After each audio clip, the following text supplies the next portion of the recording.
And welcome to our first DSG seminar of the semester. It is my pleasure to introduce our first speaker, Yanshuai from Borealis AI. So Yanshuai is a senior research lead at Borealis AI, and he works on everything from natural language processing to generative models to adversarial machine learning. He got his PhD from University of Toronto, but we won't hold that against him, I guess. He's going to tell us today about his work on cross-domain text-to-SQL semantic parsing. And that's it pretty much. Take it away, Yanshuai, please. Thank you, Jimmy. Thank you, Tamer. And thank you for everyone for attending. I'm very grateful to be here. I know that this audience has a lot of different people from natural language processing, information retrieval, database systems. Disclaimer is I'm a machine learning person by trade and by training. So the scope here might be a little bit limited from information retrieval or DB system point of view, but I hope to bring a different machine learning perspective. And this perspective is solving hard problems when data is small. And this is outline of the talk. And on this problem of solving small data hard problems, there are a number of common tools, obviously, but I'll focus on these four aspects: inductive bias design, training transformer on small data, and performing data augmentation for natural language processing problems, and aspect of solution that's beyond machine learning algorithm itself. I will survey a number of works in the literature, as well as talk about some of our own work in ACL earlier this year and some ongoing work. And this is all my wonderful collaborators. These are the researchers, and these are the engineers and advisors, Simon and Jackie, who contributed to one of the paper writing. By the way, do you see my cursor? Yes, we do. Okay, great. All right. So this problem of cross-domain text-to-SQL is a core NLP problem that shows up for building natural language database interface, among many other applications. And the goal of the application is to have someone ask a questions in natural language like this one, and pass to a machine. We translate the questions to SQL query, execute against the database, return the answer, get the answer, and return the answer to the user. This problem is within the more general problem of semantic parsing, which looks at converting natural language utterance to meaning representation. And here the meaning representation is the SQL language. And cross database just means we want to train the model on some database schema and the questions on the database, and then hope to generalize to new schema that's not trained for. And this is important because if you build a natural language database interface, you don't want to just work on a few domains that you've seen, a few databases you've seen. You want to work on new situations.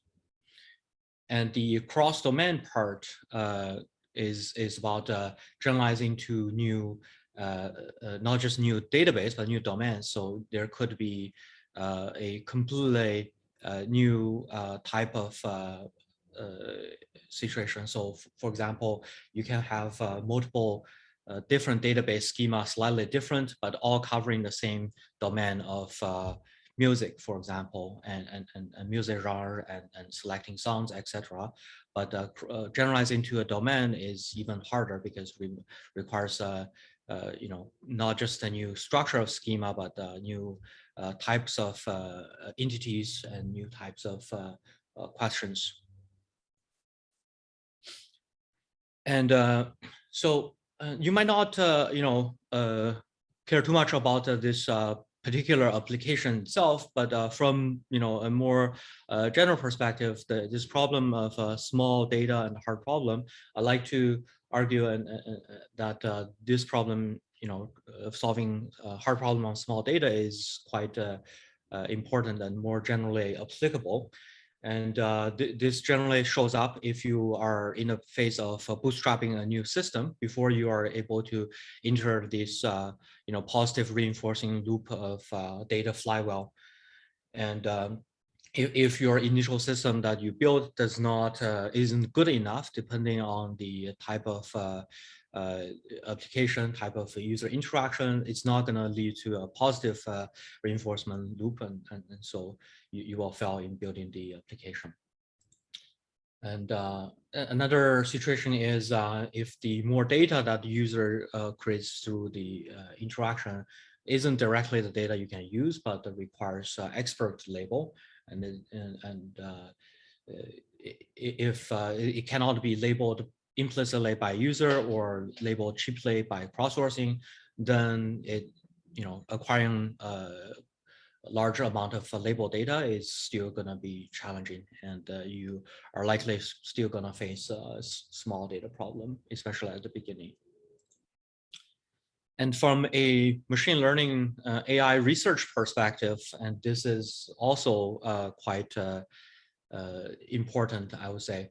In the recent years, we've seen a lot of success from large pre-trained models, and we've seen this scaling curve, scaling laws with number of data set size. With the data set size increasing, the losses continue to decrease.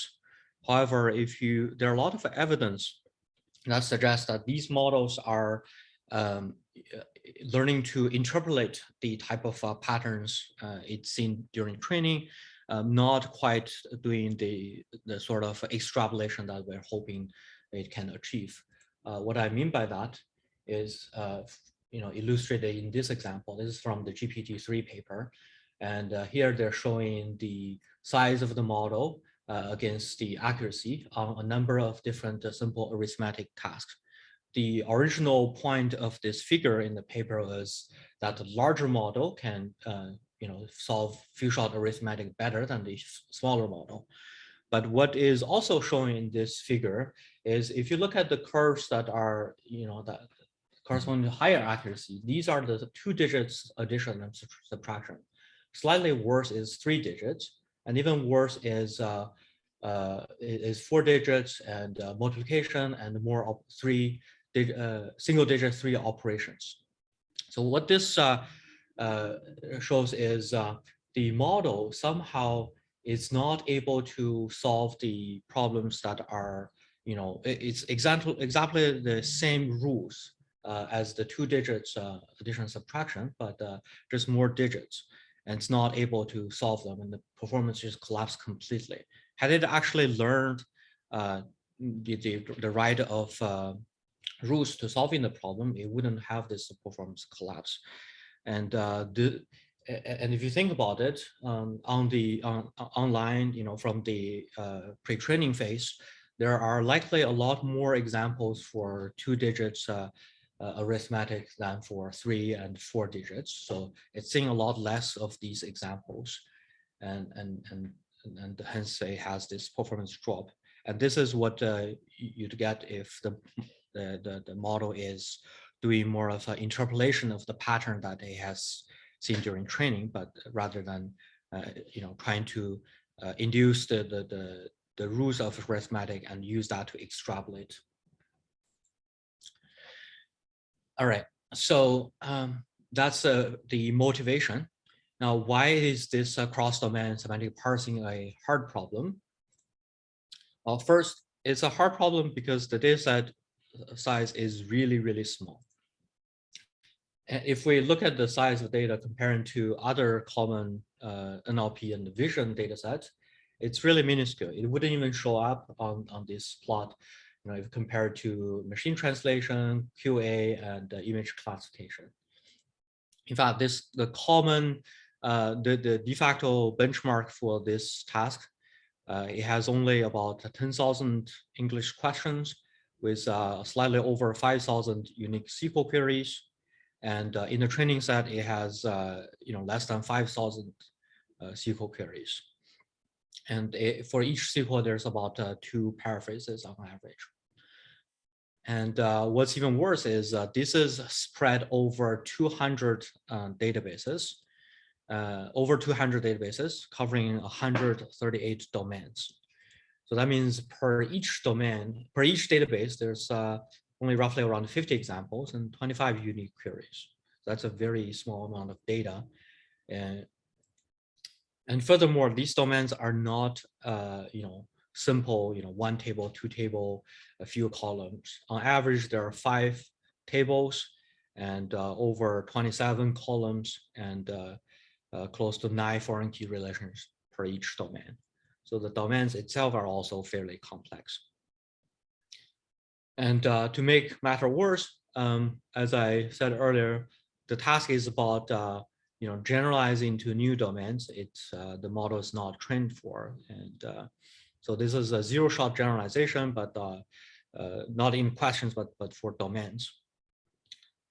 And there are 146 training databases and 20 development databases and 40 private holdout test database. These are the 20 development databases. The ones with a subscript here is the ones that are, for example, network 1. This means there's a network 2 and probably network 3, same domain but different database schema. And the other ones are either in the training or test. And these other ones that don't have a subscript, most likely there's nothing that's very similar in terms of type entities involved at all during training. And another reason why this problem is hard is there's no partial utility from getting a partial correct answer. Unlike in machine translation, where if you make a small mistake, people can read and still get the meaning. But here, a small mistake will completely invalidate the execution results. And because we don't assume the user is able to edit the SQL code, then you really can't get partial partial correctness from the partial utility from partial correctness. Contrast to the GitHub Copilot, which is really designed for developers. The developer can, for example, you can look at the output and try to reason and try to correct it. But here, if we, the goal is to build the natural language database interface for non-technical users, then this, is not going to be the case. And another reason why this is hard is because the output is highly structured and compositional. We're not solving the problem of intent classification and slot filling, like in shallow parsing.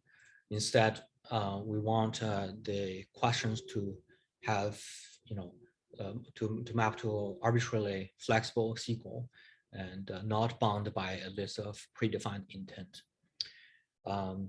And the SQL can have, nested conditions, subqueries, multiple joins, etc. All the complexity of it. And another reason why this is hard is the model, in order to make a correct prediction, it needs to learn how to reason. And this is because the correct SQL is underspecified given just the question itself. The first part, first it's underspecified because it really depends on the schema. If the schema changes, the output SQL query would change even if the question is the same. And I hope this is obvious to everyone here. And the way that one way that the model needs to perform reasoning is in this example. Here we have the question: what's the average age in each shop? And this is below here is illustration of some tables. And the model can see that, hey, the age here probably means this column is relevant, and shop here probably means this table is relevant. But if you're gonna just use these two tables in the output query, what is gonna involve? Is that gonna be a cross join of these two tables? That doesn't seem to make a lot of sense given the meaning of the questions. And the model will have to somehow use the foreign key relations to realize that, hey, there's a third table that relates these two tables together, and bring it in to formulate a query that makes more sense. So it needs to leverage the structure in the schema and infer what is not there in the surface lexicons of the question. Another way the SQL is underspecified is common sense. So when people speak, there's a lot of ambiguity. We shorten things a lot. And in this example, which cities have more than one employees under 25? Under 25 refers to age of the employee, and even though age is not explicitly mentioned, so the model will need to be able to infer that is relates to age in order to make the correct prediction of the which column, which table is involved. And similar to common sense, domain knowledge is also required. Example is show me papers after birth. We all know papers after birth means papers whose publication is later than the publication date of birth, and birth is a particular paper in the field. And with this question, it will also, the user probably also means papers that are somewhat related to birth in NLP space, not just arbitrary papers like in biology. And so if the schema has the related information, it should also use the category, keywords, and all that. But that's very complex, although the question itself is extremely simple. And finally, the output structure constraint imposed by the SQL syntax and logic is also very important for modeling correctly. And it also provides cues for model to resolve a lot of ambiguity in the input. An example is this. So the output is implicitly has a tree-like structure, just because it's a programming language. And there are two conditions here. Which condition is associated with where, which condition is associated with having. The model will need to have knowledge of SQL syntax and understand its logic to make the correct association. And also, there's also a possibility of these two conditions being, being nested as a composite condition, but it needs to, understand the SQL syntax and logic to correctly put it in the right place. All right. So that's an explanation, an analysis of why this problem is hard. Next, I will talk about aspects of the solution from machine learning point of view of building in prior knowledge or inductive bias. And this part is going to mostly be a survey of prior works. All right, so first, why inductive bias design? Michael Bronstein gave a really amazing talk at iClear earlier this year. If you haven't heard about it, haven't listened to it, it's highly recommended. It's probably one of the best science talk ever, in my opinion. In this talk, he gave a number of really convincing examples of why you should exploit the structure and the geometry of the underlying space that the data lives on, ranging from grid to groups to graph structures to manifold. And he showed that if your model has this knowledge of the symmetry and equivariance and invariance built into the architecture, you can learn very sample efficiently and robustly on a lot of the problems comparing to if you don't have the inductive bias baked in. And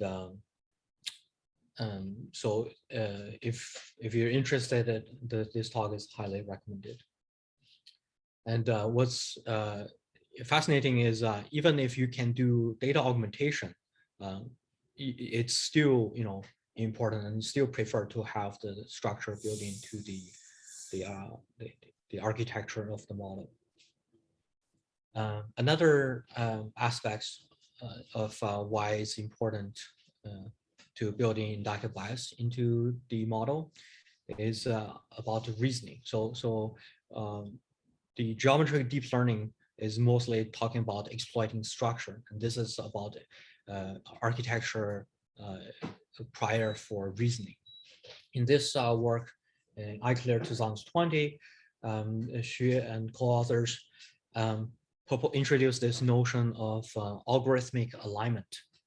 And the idea is if you have a problem and you know the architecture is, and if you have a problem and you know there's a particular algorithm that can efficiently solve the problem, then if your neural architecture mimics the structure of that algorithm, then the neural architecture can sample efficiently learn on the problem. Here, and using this principle, they conjectured a number of different problems. Summary statistics, relation argmax, and dynamic programming. They conjecture that these three architecture can or cannot solve them in a sample efficient fashion, and verify that both theoretically and empirically. And really quickly, so they show that MLP cannot sample efficiently learn on any of them. Deep sets can sample efficiently learn summary statistics, but not relational argmax and dynamic programming. And finally, a graph neural net can sample efficiently learn on all three of them. And the high-level intuition of this notion of algorithmic alignment is this. So let's take an example of dynamic programming, Bellman-Ford algorithm, and look at the graph neural net. Well, the graph neural net structure, you can lay it out, and it can look like, has parts that correspond to the outer iterative loop of the Bellman-Ford equation. And the neural net part just correspond to the inner loop of computation. So the MLP in the graph neural net just needs to learn essentially this computation and doesn't need to learn a loop. If, on the other hand, you want to use MLP to learn this whole reasoning loop, then that's not gonna be very good for the MLP. It doesn't have the structure to do that efficiently. So this is the intuition behind the work. And very interestingly here, the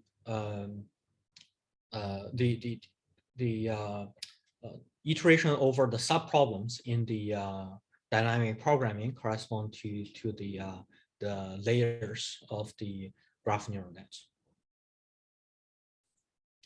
All right, with all this knowledge and prior work, let's look at how we might model these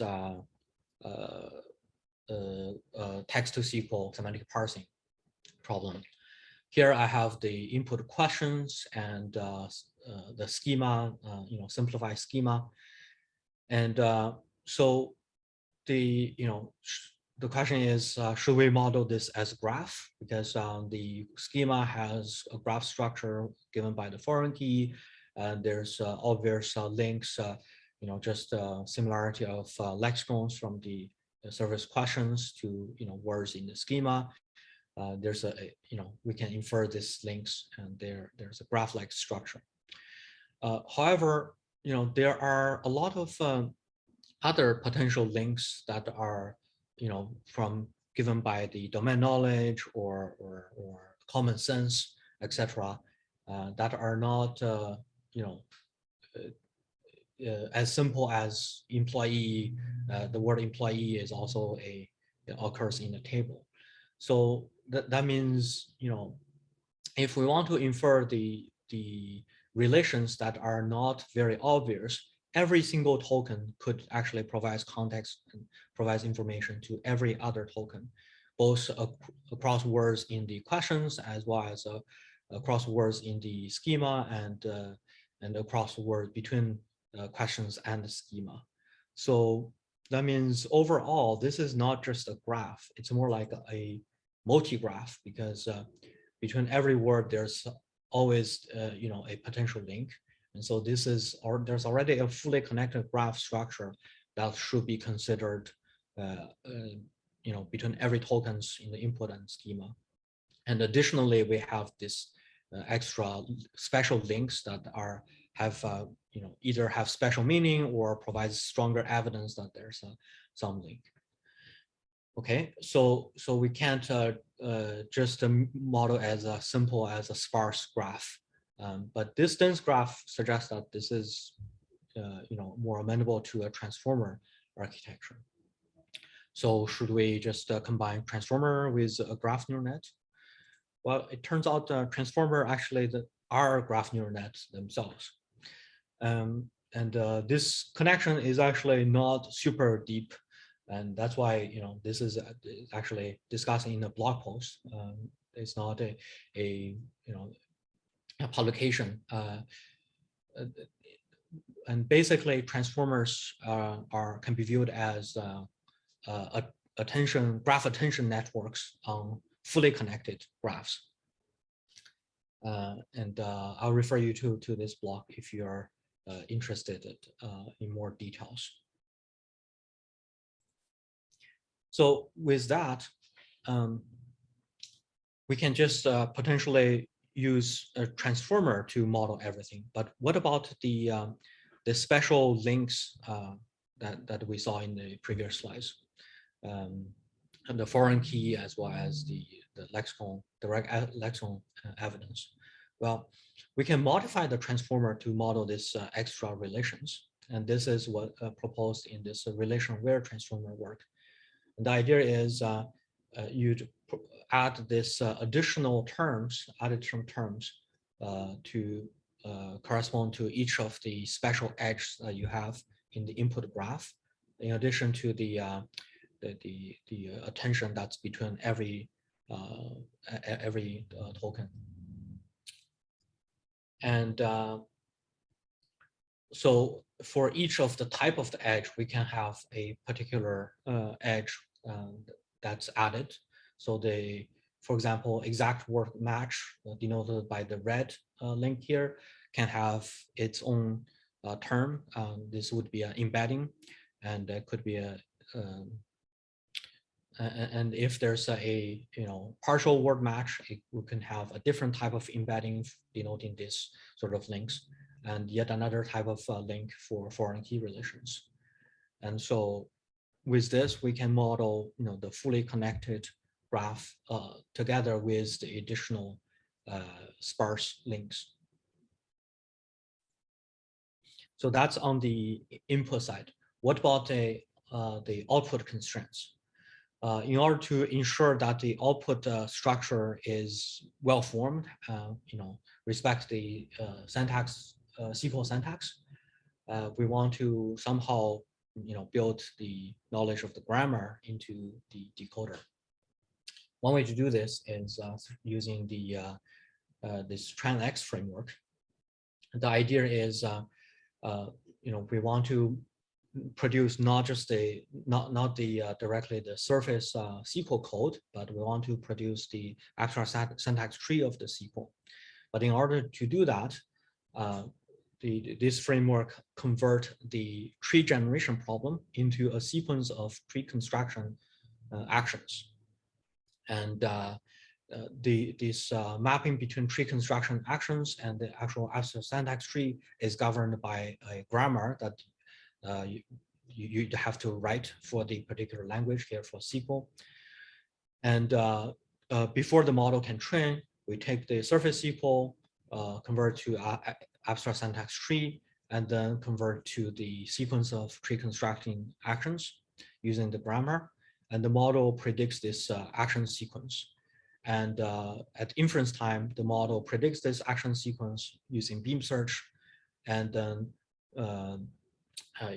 again, leveraging the grammar and produce the AST and then to surface code.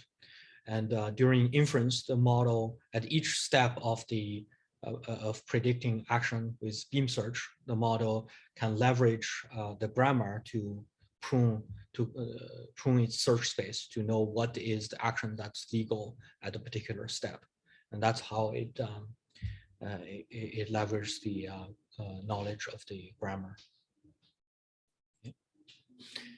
Now, putting it together, overall, we have basically a graph to tree encoder decoder architecture. And this is architecture used by a number of different works in the literature. And the base transformer that encodes everything, we can leverage a pre-trained model like BERT or Roberta, and the relation aware and add a relation aware transformer layer on top of it. And then for the decoder, we can use a parent feeding tree LSTM plus the TrainX. And we can also use a vanilla LSTM, but the parent feeding tree LSTM works better because at each step, it's not only just looking at the immediate preceding step of the action sequence, but also considers what is the action corresponding to the parent node of a particular node that we're trying to generate. And that leads to better performance. And can I ask a quick clarification question here? Oh, for sure. So in the previous slide, you said that you started off with rules that manipulate the tree, but now you're telling us that this is a token to tree. So isn't it actually token to sequence of rule applications that give you the tree, or what's yes, can you clarify that? Yes, yes. For the neural net, you're right. It maps to this action sequence, but there's a one-to-one mapping between the action sequence and the abstract syntax tree. And what I mean here is the output is already is a valid tree, even though the model, the neural net predicts the action sequence. Absolutely. I see. So that's really clever. So at the end of the day, it really is sequence to sequence. It's sequence of tokens to sequence of rule applications. Yes, but you can squeeze some more additional performance gain if your LSTM knows, under the hood there's a tree structure rather than treating it as just a flat sequence. At each of the at each of the action sequence step, if it treats this as a flat action sequence, you can still do it. The output will still be, grammatically valid. But in terms of performance, if it knows that, hey, there's, for example, this node is actually the parent node for this node, then it's better for training the model. Well, it's more inductive bias baked into the decoder effectively. Okay, great. Thank you. Thank you for the question. Do you mind a follow-on question? Sure. Go ahead. I'm a little unclear as to what you mean by SQL. Is there a particular fragment of SQL that you're concerned with, say conjunctive queries, or like how much of SQL is part of your mission here? Yeah, thank you for the question. I should have clarified at the beginning. In this particular application, we are considering a subset of SQLite. There are many dialects and many features of SQL, and on this particular benchmark dataset, the output is all SQLite, and it's a little bit it's a restricted subset of SQLite. Does that answer your question? Yeah, thanks. I guess when I'm looking at your slides, I have the impression that you're focusing on what we would call conjunctive queries, but you're also allowing some aggregate kind of computation as well, like sums and maxes and mins and stuff. Oh yeah, like all of those are allowed. Aggregation on the columns, in the select part, aggregation of columns in the condition, all of those are allowed. Thank you. Thanks.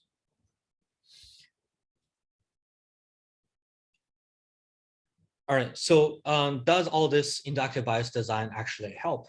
Well, let's take a look at the leaderboard spider.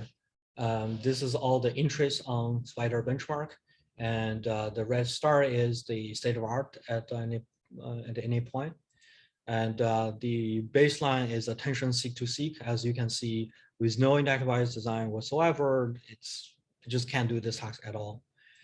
And slightly better is if we bake in some knowledge of SQL syntax in the decoder. This is not quite the TrainX I showed earlier, but it tries to also capture some knowledge of the SQL syntax. And this is the same model with some data augmentation. And this is a model that tries to use an intermediate representation to bridge the gap between the questions and the output SQL query. So more inductive bias on the output side, and plus the BERT for the input encoding. And the same model, but without the BERT encoding. Coincidentally, right at this 50% accuracy mark is all the models, separate the models that use BERT and models that don't use BERT on this task. And next, there's the relation aware transformer that I showed earlier with the TrainX decoding, and achieved a pretty big performance boost. And then there's this work that basically take that RAS SQL framework, and instead of using a BERT encoder, it does this auxiliary task-specific pre-training for the pre-trained encoder, so further fine-tuning of BERT on tasks that are related to semantic parsing, and get some additional performance gain. And later, this is our work. We showed that actually none of that's needed if you can train a deeper transformer model in a stable fashion. It's really much simpler and just add more layers. And if you can solve the optimization problem better. And finally, the most recent work is additional inductive bias built into how you encode the graph structure. When the performance start to plateau a little bit. Okay, and if we look at this, the first idea for encoding the schema as a graph, first came out here, but it's only looking at the schema itself as a graph. And starting from the relation-aware transformer, work started to look at question and schema jointly as a multi-graph, and also leveraging what's in the database content to infer this additional special links, and all the work after more or less all have flavors of this type of inductive bias built into the model architecture. All right, next I will talk about with all this inductive bias, how do we train it? And this is mostly gonna be about our recent work at ACL. So this architecture that we talked about earlier, from an optimization point of view, it's really about this picture, where we have a number of fresh layers that's added, a new fresh transformer layers or relational-aware transformer layers that the optimization needs to learn. And there's some pre-trained transformer layers before it, but it's already initialized in a way, so it's easier for optimization. And also typically you use smaller learning rate during fine-tuning for this. It is not frozen, it is still jointly fine-tuned with everything else. And then afterward, there's a post-transformer module that's a LSTM or tree-LSTM that is generally easy to optimize comparing to a very deep stack of transformers. And with this sort of general architecture, it's actually quite challenging to train this. So if you have all the inductive bias, but you can't train them, it's still no good.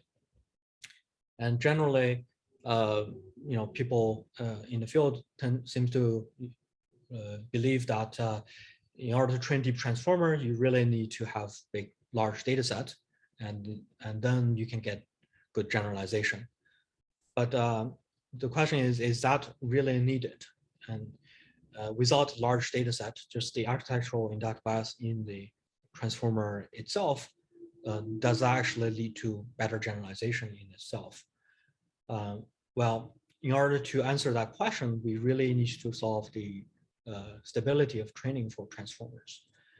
Training transformer itself is generally challenging and requires these three tricks together: large batch size, layer normalization, and learning rate warm-up. And you need all three in order to train models successfully in general.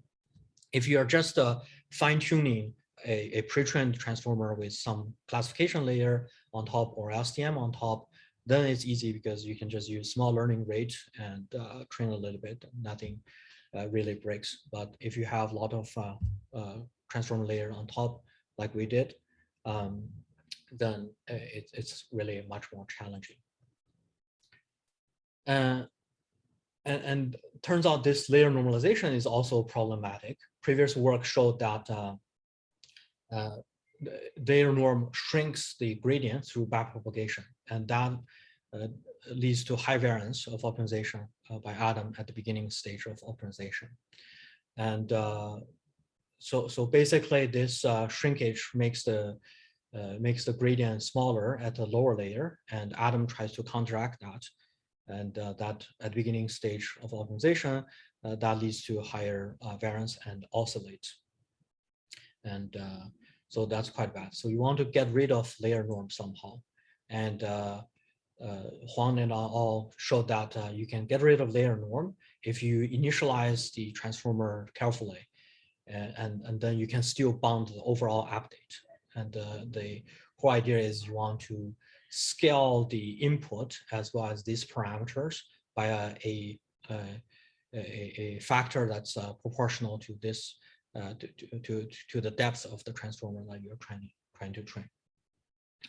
However, this is not really applicable in our setting because they assume that the input layer, the input embedding, can be randomly initialized, and but with a pre-trained, you can't really do that.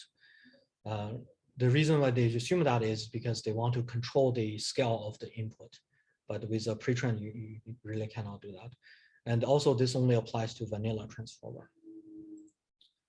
So taking this together, basically, we're in a situation where on a small data set, we can't use large batch size because large batch size on small data set, you're close to doing batch gradient descent, so that hurts generalization. But we also need to use pre-trained layers, pre-trained transformers. And so we can't use the T-fix app, the previous work, to fix the transformer training.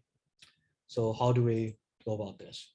Well, the idea is inspired by the T-fix app, but instead of scaling everything with X, we just scale this V and W, and we take X to be something that we cannot directly control, but we try to compute its statistics. We do a forward pass through the data set, aggregate the maximum norm, get the factor, and use that in conjunction of this scaling factor to scale the rest of the parameter. And we have derivation to show that this works, and similarly for relational aware transformers, you just apply the scaling for this additional parameter here.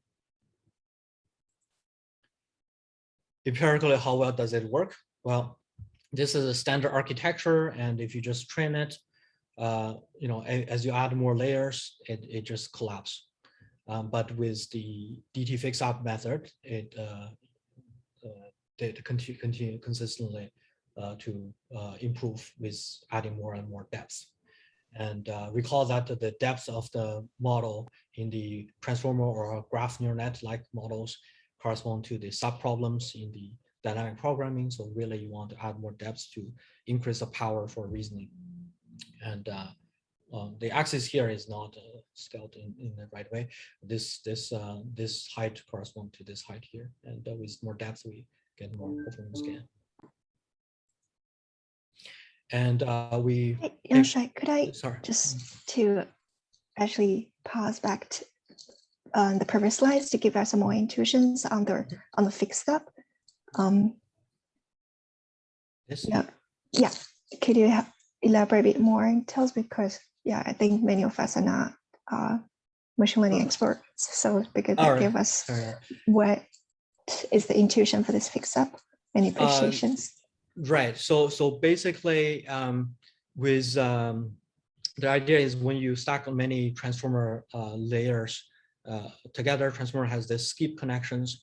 You want to ensure that the overall model, when you train at each step of with a learning rate eta, you update your model. The output prediction of the neural net changes at the same input, changes by a factor that's also proportional to eta. But you can't get that with a very deep transformer, because then the update size proportion has a factor that's related to the depth of the transformer.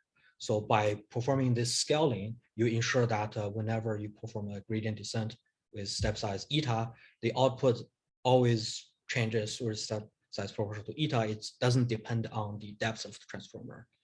And so this is important because during the beginning stage of optimization, you want to, at each update, you want the model parameter to change roughly the same factor, and you want the model of prediction to change slightly, by the same factor. You don't want a large oscillation in the scale of the parameter and the loss.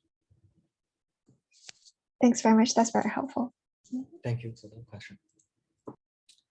All right, and same trick applied on this logical reading comprehension, and we didn't do any additional, trick on this particular data set, and it just works.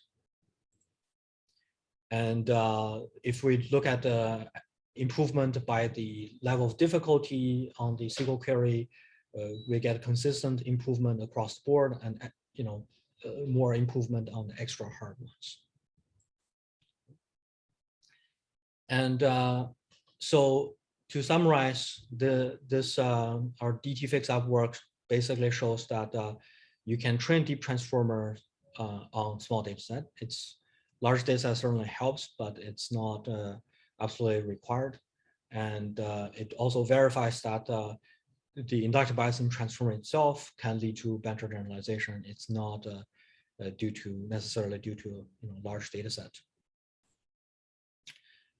Next, I'll go a little bit quicker on this part on data augmentation. So this part will survey a little bit of the previous work and also mention some of our work, ACL and ongoing work. So before talking about data augmentation, let me address the elephant in the room. So OpenAI Codex, they trains on all this open source code online and got phenomenal performance. Why can't you do that for SQL? Well, the problem is there's not a lot of SQL examples on that's publicly available compared to Python and Java and all the other things, especially SQL code paired with database schema. People don't tend to upload their schema for security reasons. And we have a similar work for code generation, but using a slightly different architecture and using code on Stack Overflow at ACL this year. But obviously on a much smaller scale compared to OpenAI Codex. And for data augmentation for NLP, on simple text classification, there are very simple methods like randomly replacing by dropping words, by replacing synonyms, but it just doesn't work for semantic parsing, where you need the output to be very precise. And so, if you just randomly change a word, you might actually change the meaning. You get very noisy examples. There's a very great survey on all the data augmentation methods if you're interested. I'll just focus on this topic for semantic parsing. There's a very influential paper for data synthesis for semantic parsing. Inspired by this work, we try to do it for SQL. The idea is you'd build this handcrafted synchronous grammar paired with domain ontology, and which gives you this utterance and SQL pair, and you try to paraphrase that in have crosswords worker to paraphrase the utterance generated by the grammar into more natural sounding utterance. But it's very good because it allows you to bootstrap from zero data, gives you high precision and high coverage. But it's extremely labor intensive for someone who's not a computational linguist. And also if this utterance, if you have very compositional structure, this utterance is not going to be very natural. It's labor intensive to rewrite. A better solution is try to recombine existing training data. And here the idea is you take some training data, induce synchronous grammar, and sample from there. You can get high precision, but the problem with inducing from existing data is coverage is pretty low. And it's also not very friendly for non-computational linguists. And then there's this work called Good Enough Compositional Data Augmentation.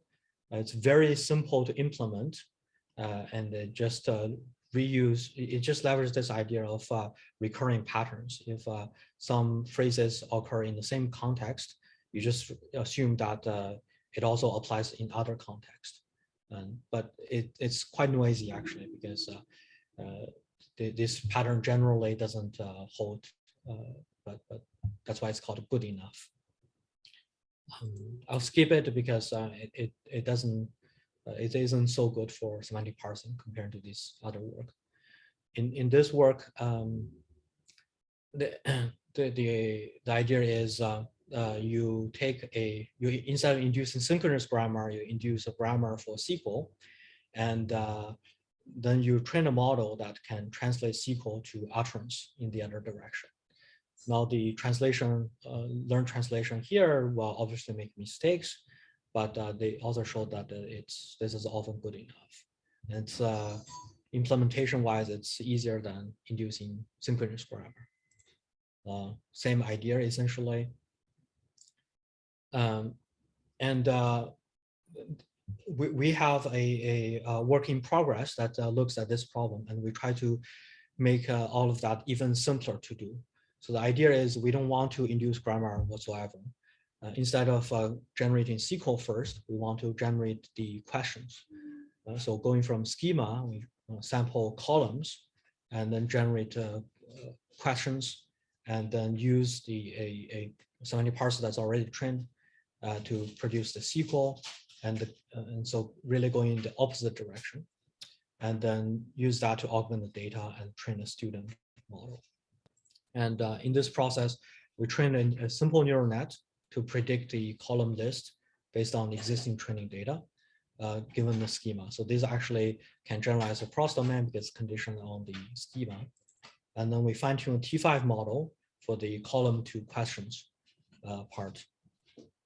And then overall, in the generation of SQL, we perform beam search through the T5 generator and use the parser to filter out all the query where the output SQL doesn't change. So we don't want paraphrases. We want things actually have different meaning. So how well does this work? Really quickly, it gives a very consistent performance scan across the different difficulty levels. And comparing to the previous work, it gives pretty large scans. If we take the previous augmentation method on our baseline, the improvement is very marginal. And this is actually both simpler and also leads to better performance. The key idea is basically, by doing this, we're actually reducing the spurious correlation. So this is a normalized mutual information between column and sketch of the SQL. And with the augmentation, not only we increase the size, but we always decrease the mutual information. And the output can generate not just simple ones, but can generate very complex query, like subqueries, ones with subquery here.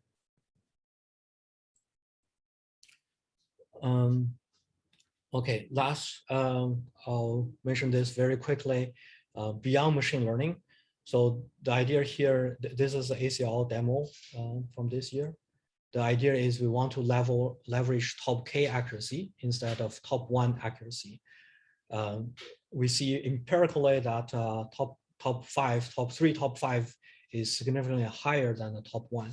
So how can we, find a way to make use of this higher top K accuracy? Our idea is that instead of giving the SQL, we also give an explanation generated by a grammar, not by a neural generation, by a grammar, so that the output is deterministic for each of the hypotheses, and we highlight the difference across the different hypotheses. So the hope is user can read this and identify what's different, and help them, identify which one corresponds to their intention. And the demo is available at this link here. All right, I'll skip the recap. Yeah, that's it for the presentation. Thank you all, and any more questions? Thank you. All right, we'll all virtually clap for you. Let's open up the floor to questions. I have lots, but I'm gonna let other people go first. Please unmute yourself, turn on your video, and ask your question. Jimmy, check the chat, please, as well. Okay, so I'll start with the chat questions. So the chat question is, before you generate the SQL query, do you define the structure or no? Structure. I'm not sure what mean define query structure. So I guess you start with an empty node, right? Every time, and then you build your sequence of rules there. Yeah, yeah. Okay, so your rules are always appending to an empty node. Yeah, yeah. So the TrainX framework basically it's the output tree construction step is go through the grammar, the grammar that's written for SQL, and you start from the root of that grammar. So it start to and the grammar is deterministically given to you by the schema. Oh, the grammar is actually you have to handwritten that before you train the model and all that. For example, if I want to do this for SQL, I'd have to write the grammar for SQL in this TrainX framework. And if I want to do this for Python, I have to go through that engineering effort. But given that, the model can learn predict. But schema specifically, there are, for example, primary key, foreign key relationships. Where does that enter the question? Where does that enter the equation? So that is basically input. The graph, the schema structure is the input as a graph given to the model. The model consumes both the questions and the schema together, model as a multi-graph. I see. Okay, good. Corinne, does that answer your question, or do you want to follow up? It's okay. But for structure, I want to say the schema of. Sorry, you're not coming through clearly. Can you try again? I say it's okay.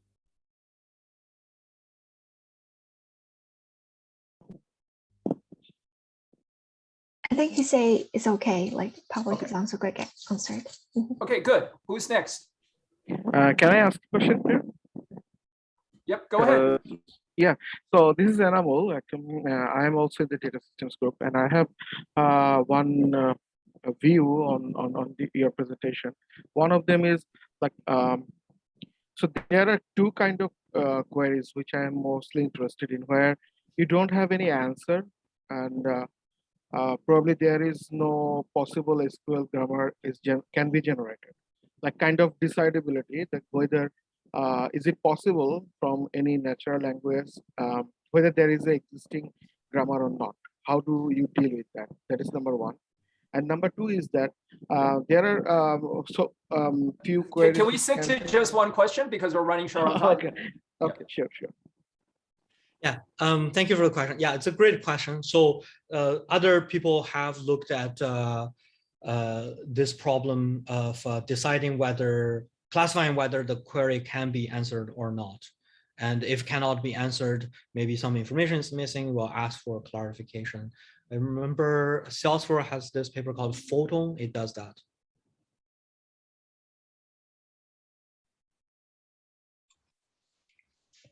Can I ask a question as well? For sure. Okay. My question is about the graph input, actually. So it's quite obvious that you extract the graph for the schema attributes, like the tables or the columns, but I don't understand clearly how you extract the sparse links between the natural language questions and the schema elements. So do you have some heuristic, or you manually, create the links between these questions and the schema elements? There's a number of heuristics. So these heuristics gives initial evidence to the model that there's something special here. But because the overall model looks at the thing as a multi-graph, so even if the heuristic miss some of the link or gives an incorrect link, through the layers of the transformers is actually able to infer and correct to some degree. But yes, it's a heuristic, and exact match, partial match, as well as can look at a pick list of value from the database content and try to see if there's a value match, and that gives you information that the column is present. But here you're also getting some benefit out of pre-training, right? So a pre-trained transformer model already knows something about age and birth dates. Yes. Even though they have no lexical match or nothing in common, right? Just exactly. Pre-training gives you that for free. Is that a exactly. good intuition? Yes, exactly. That's one way the model leverage prior common sense in a way.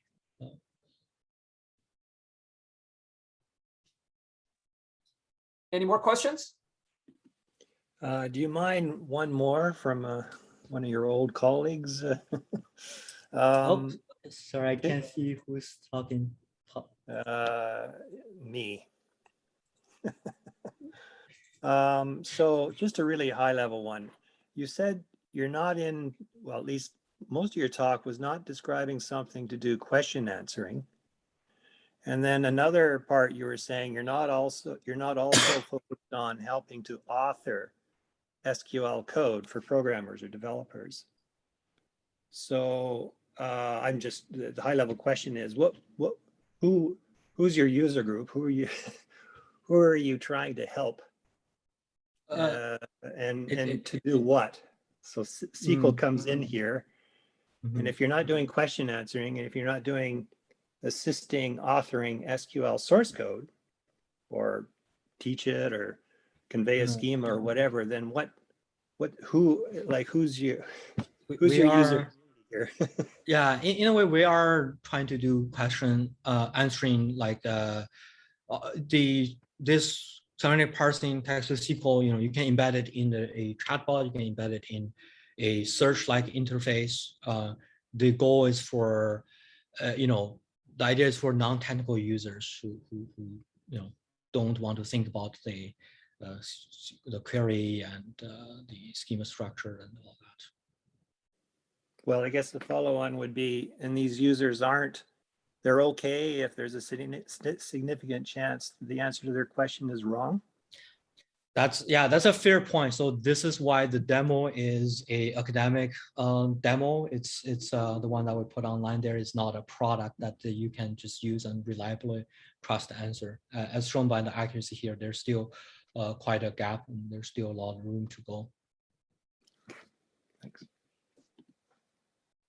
I have a question too, high level question. This is Frank Talpa. How well? So you compared against all sorts of other benchmarks about where you are, but just as a database sort of user or database teacher, how well are these doing compared to how well a fourth-year database student could answer the questions? Like where are we compared to humans? And I'm picking sort of, so take a fourth year, undergrad student who's taken some database courses, and you give them a natural language question and a schema, sort of they can generate queries. How well are you doing compared to those? Yeah, fair point. So the spider data set was annotated by undergrad. So if that, assuming on average,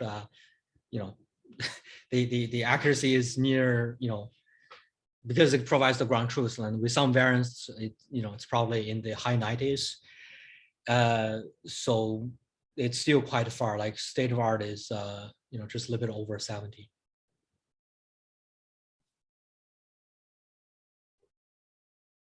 Well, but for those of you that are teaching 348, maybe you will want some sample exam questions, right? And then we can have an evaluation.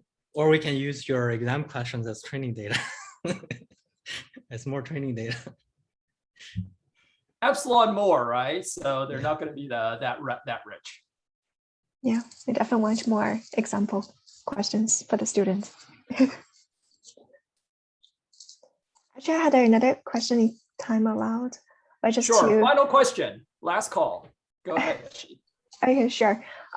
It's nice to see all kind of improvements, but this applies to machine learning and everything else. But for this context, when we see a 2% improvements, right? Does that correspond to a particular class of queries, or they're generally random? Like how hard is it to further improve the model, right? Right.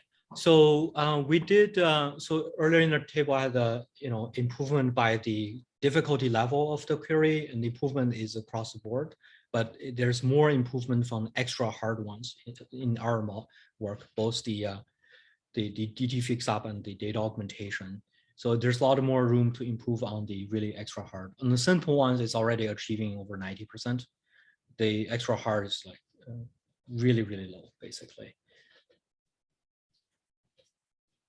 Yeah, for the hard one, do they fall into some class of SQL type of queries or operators, or it's all different things. There's a subquery, there's multiple joins, there's a very very long list of conditions. Still measured by the complexity of the queries in that sense. Okay. Thank you. Yeah. Thank you. Thank you very much for the very, very nice talk. Thank you, everyone. Okay, great. Thank you so much. Let me give him a final round of applause.